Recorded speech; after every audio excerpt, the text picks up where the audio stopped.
இந்த வீடியோவில் என்ன பார்க்க போகிறோன்னா மசால் வடை எப்படி பண்ணுறதுன்னு பார்க்கலாம் வாங்க.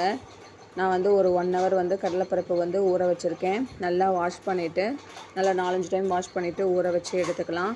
ஊற வச்சுட்டு கொஞ்சமாக ஒரு சேரை வந்து தனியாக எடுத்து வச்சுட்டு மீதி வந்து கொரப்பாக அரைச்சி எடுத்துக்கலாம். தென் வந்து சோம்பு, பூண்டு, வரமிளகாய் அதை வந்து ஒரு ஓட்டிட்டு இதை வந்து கொரப்பாக அந்த பருப்பை வந்து அரைச்சி எடுத்துக்கலாம். தென் வந்து பச்சை மிளகாய், வெங்காயம், கருவேப்பிலை, கொத்தமல்லி தழை இது எல்லாமே வந்து பொடிசாக நறுக்கி வச்சு இதில் வந்து அந்த அரைச்சி வச்சதையும் சேர்த்து எல்லாமே ஆட் பண்ணி நல்லா பெசரி விட்டுக்கலாம். பெசரிட்டு இந்த மாதிரி உருண்டையாக பிடிச்சி வச்சுக்கலாம். உருண்டை பிடிச்சிட்டு இங்கே பாருங்கள், இது மாதிரி எல்லாமே வந்து நல்லா சேஃபாக நமக்கு எந்த சைஸ் வேணுமோ அந்த அளவுக்கு வந்து உருண்டை எடுத்து பிடிச்சி வச்சுக்கலாம்.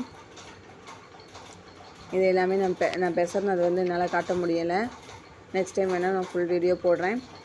இது வந்து நல்லா பெசரி எடுத்துகிட்டு இந்த மாதிரி உருண்டை எடுத்து வச்சுக்கலாம். இதை வந்து இந்த மாதிரி தட்டி உள்ளங்கையில் வச்சு நல்லா தட்டி போட்டுக்கலாம். போட்டுட்டால் நமக்கு வந்து கிறிஸ்பியான நல்லா மொறுன்னு கிறிஸ்பியான வந்து கார வடை ரெடி ஆகிடும். இப்படி தான், இது ரொம்ப ஈஸி தான். நீங்களும் பண்ணி பாருங்கள். பண்ணி பார்த்துட்டு எப்படி இருக்குன்னு எனக்கு கமெண்ட்டில் சொல்லுங்கள்.